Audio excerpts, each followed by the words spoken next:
नमस्कार साथियों, राज online info YouTube channel पर आप सभी का बहुत-बहुत स्वागत है। साथियों, आज हम इस वीडियो के माध्यम से कर्मचारियों के 18 महीने का डीए एरियर मिलेगा या नहीं, सरकारी कर्मचारियों के लिए खुशखबरी, इस पर हम बात करेंगे।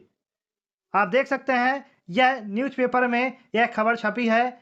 इस पे जो है हम बात करेंगे। और साथियों, वीडियो शुरू करने से पहले आपको बता दें कि अगर आप हमारे यूट्यूब चैनल पर नए हैं तो प्लीज़ हमारे चैनल को सब्सक्राइब जरूर कर लें। बेल आइकन क्लिक कर नोटिफिकेशन ऑन कर लें ताकि कोई भी लेटेस्ट वीडियो अपलोड होने की सूचना आप तक सबसे पहले पहुंचे।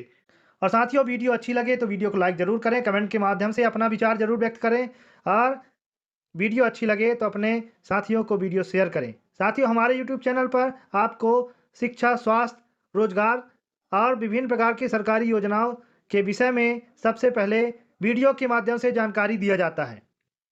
तो चलिए साथियों, वीडियो शुरू करते हैं। 18 माह एरियर व 8वां पे फिटमेंट फैक्टर तथा एडिशनल पेंशन को लेकर जेसीएम सचिव शिव गोपाल मिश्रा पेंशनर यूनियनों ने वित्त मंत्री को पत्र लिखा, जिसमें आगामी फरवरी बजट में 18 माह एरियर एवं पेंशनरों के लिए फिटमेंट फैक्टर तथा 65 वर्ष से अतिरिक्त पेंशन बढ़ाने को लेकर सहमति। आगे देखते हैं साथियों। दोस्तों, आज देश भर के लाखों लाख केंद्रीय व राज्यों के कर्मचारी तथा 65 लाख पेंशन धारकों एवं भूतपूर्व सैनिकों के लिए सैलरी पेंशन एरियर, महंगाई भत्ते, 8वें केंद्रीय वेतन आयोग, 18 महीने के DA, DR arrear, additional pension आदि को लेकर बड़ी अपडेट निकल कर सामने आ चुकी है। खासकर केंद्रीय एवं राज्यों के कर्मचारी तथा 65 लाख पेंशनरों के लिए यह वीडियो काफी महत्वपूर्ण होने वाला है। वीडियो को शुरू से लेकर अंत तक जरूर देखिएगा। आप सभी से वीडियो शुरू करें उससे पहले एक छोटी सी पुनः गुजारिश है, एक छोटा सा निवेदन है कि वीडियो के नीचे ब्लैक कलर के बटन को जरूर दबाकर चैनल को सब्सक्राइब कर लें, क्योंकि दोस्तों यहीं पर आपको सरकारी कर्मचारी, पेंशन धारक, भूतपूर्व सैनिकों एवं जवानों से जुड़ी हर खबर देखने को मिल जाती है। तो चलिए दोस्तों, ऐसे में आप सभी का ज़्यादा समय ना लेते हुए आज की सभी खबरों को विस्तार पूर्वक जान लेते हैं। सबसे पहले बड़ी खबर की चर्चा करते हैं। पूर्व सैनिकों एवं पेंशन धारकों ने 8वें वेतन आयोग में पेंशन रिवीजन की मांग की है। दोस्तों, एक बात ही बड़ी और गंभीर खबर सामने आई है जो सीधे देश के पूर्व सैनिकों एवं पेंशन भोगियों से जुड़ी हुई है।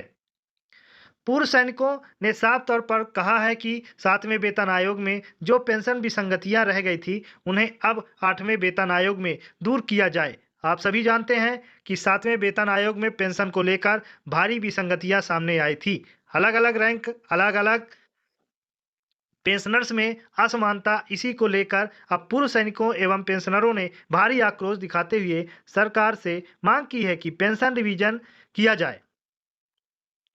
यह खबर कहां से आई है? यह खबर आई है प्रयागराज, उत्तर प्रदेश से। यहां वीर सेनानी पूर्व सैनिक कल्याण समिति एवं पेंशनर एसोसिएशन ने एक अहम बैठक आयोजित की है, जिसमें पूर्व सैनिकों ने सरकार के सामने अपनी मांगे रखी हैं। पूर्व सैनिकों की 3 बड़ी मांगे 8वें वेतन आयोग में सभी के लिए समान पेंशन, यानी सैनिक हो, हवलदार हो या कोई भी रैंक हो, सभी को बराबर पेंशन मिले। उत्तर प्रदेश में पूर्व सैनिकों के घरों पर जो गृह कर लगाया जाता है उसमें भारी छूट दी जाए। टोल टैक्स पूरी तरीके से माफ किया जाए। देश की सेवा करने वाले सैनिकों को टोल टैक्स वसूली बंद की जानी चाहिए।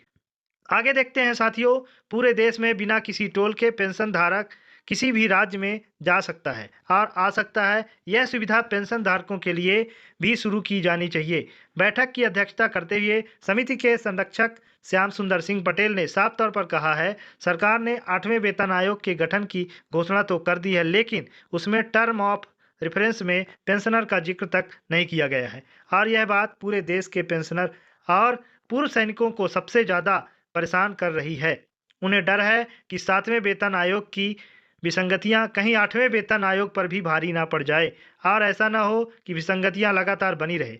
पेंशनर्स को 8वें वेतन आयोग से पहले यही चिंता सता रही है कि 8वें वेतन आयोग में भी विसंगतियां फॉरवर्ड ना हो जाए।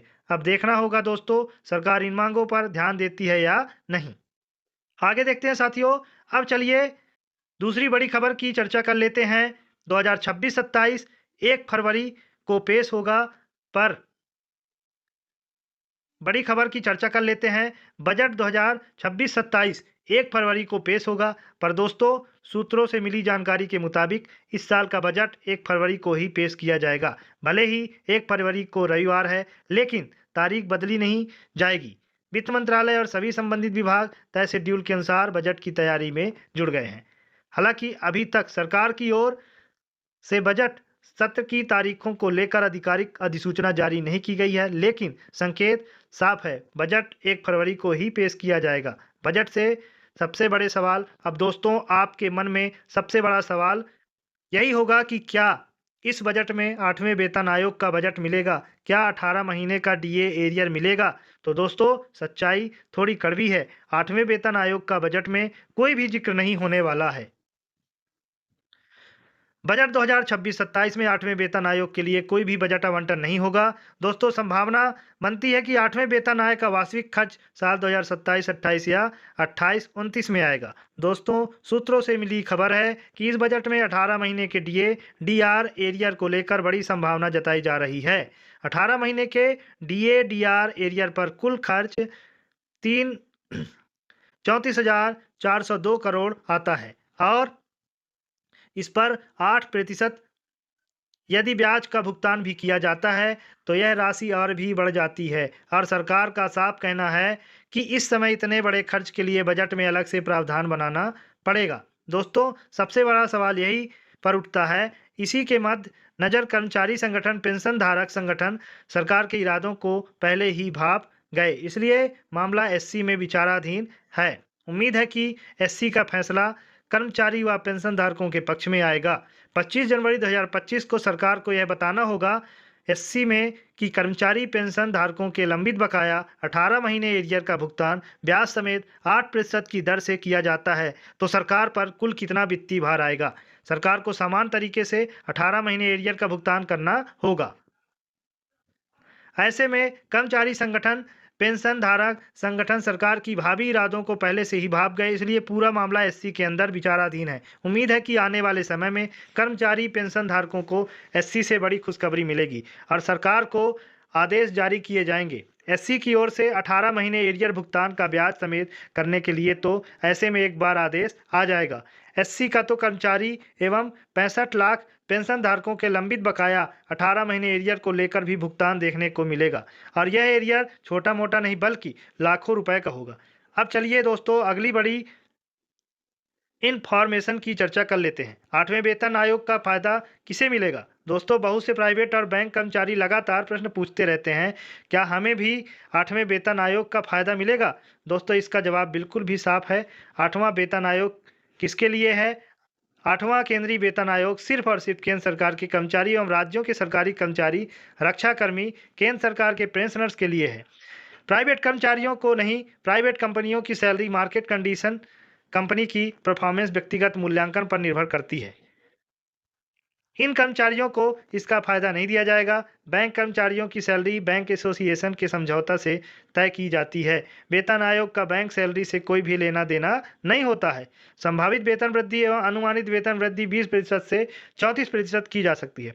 8वें वेतन आयोग साथ ही फिटमेंट फैक्टर 1.92 से लेकर 2.86 के मध्य में रह सकता है। लागू होने की तारीख 1 जनवरी 2026, एरियर बाद में बैंक डेट से आपको दिया जाएगा। उम्मीद है कि 8वें वेतन आयोग का फायदा सैलरी पेंशन में जोड़कर आपको 1 जनवरी 2026 से अपनी सैलरी पेंशन में देखने को मिल जाएगा। चलिए दोस्तों अब अगली बड़ी खबर है कर्मचारियों एवं 65 लाख पेंशन धारकों के लिए।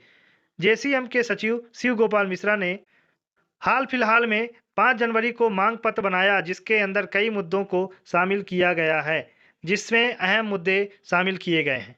कर्मचारी और पेंशन धारकों के लिए भी 8वें वेतन आयोग में क्या क्या बदलाव होना चाहिए और यह समिति को सौंपने का कार्य किया गया। आपकी जानकारी के लिए बता दें कि जीसीएम के सचिव शिव गोपाल मिश्रा ने जो सबसे पहला मुद्दा उठाया है वह है महंगाई भत्ते के फार्मूले में संशोधन का। जेसीएम के सचिव शिव गोपाल मिश्रा ने सीधे तौर पर कमेटी से मांग की है कि 8वें वेतन आयोग के लागू होने के साथ ही महंगाई भत्ते और महंगाई राहत की गणना के फार्मूले में बदलाव किया जाए। देखने में आता है कि महंगाई बाजार में लगातार बढ़ती रहती है, लेकिन कर्मचारी पेंशन धारकों को इस फार्मूले के अनुसार बढ़ती हुई बाजार की महंगाई के अनुरूप फायदा नहीं मिल पाता है। महंगाई भत्ता 2 से 3% ही बढ़ता है। साल में 2 साल में एक बार 4% जरूर बढ़ जाता है, लेकिन इससे कर्मचारी पेंशन धारकों को बाजार की वास्तविक महंगाई के अनुरूप फायदा नहीं मिल पाता है। इसलिए महंगाई भत्ते की गणना के फार्मूले में बदलाव किया जाना चाहिए। यह फार्मूला पुराना हो चुका है और यह पुराने समय से चला आ रहा है। आज का परिवेश बदल चुका है, इसलिए महंगाई भत्ते की गणना के फार्मूले में बदलाव की मांग की गई है। अगली बड़ी मांग सरकार के सामने और कमेटी के सामने रखी गई है। केंद्रीय पेंशन भोगियों के लिए कम्यूटेशन रिकवरी की अवधि को 15 वर्षों से घटाकर 11 या फिर 12 साल सुनिश्चित किया जाए। उन्होंने इसके पीछे तर्क भी दिया कि जब केरल और कर्नाटक जैसे राज्यों में कम्यूटेशन की रिकवरी 11 और 12 साल है, तो ऐसे में केंद्र सरकार 15 साल की कम्यूटेशन रिकवरी क्यों करती है, जबकि पूरे देश में समान ब्याज दर लागू है। इसके बाद केंद्रीय पेंशन धारकों के साथ यह भेदभाव क्यों किया जाता है। इसीलिए 8वें वेतन आयोग के लागू होने के साथ ही कम्यूटेशन रिकवरी की अवधि को 15 वर्षों से घटाकर 11 या फिर महज 12 साल निर्धारित किया जाए। यह मांग भी इस कमेटी के सामने रखी गई है। जेसीएम के सचिव श्री गोपाल मिश्रा द्वारा साथ ही कमेटी के सामने जो अगली मांग रखी गई है वह है एडिशनल पेंशन की आयु सीमा एवं बदलाव को लेकर सरकार और कमेटी के सामने मांग की गई है कि केंद्रीय पेंशन भोगियों के लिए अभी 7वें वेतन आयोग के प्रावधानों के हिसाब से एडिशनल पेंशन का फायदा 80 वर्ष की आयु पूरी होने के बाद 20% पेंशन बढ़ोतरी के साथ दिया जाता है, लेकिन इसकी आयु सीमा में बदलाव किया जाना चाहिए और पेंशन वर्ष की आयु से ही एडिशनल पेंशन का फायदा पेंशन धारकों को दिया जाना चाहिए। 65 वर्ष में 5% बेसिक पेंशन में बढ़ोतरी, 70 वर्ष में 10% बेसिक पेंशन में बढ़ोतरी, 75 वर्ष में बेसिक पेंशन में 15% की बढ़ोतरी और 80 वर्ष में 20% की बढ़ोतरी।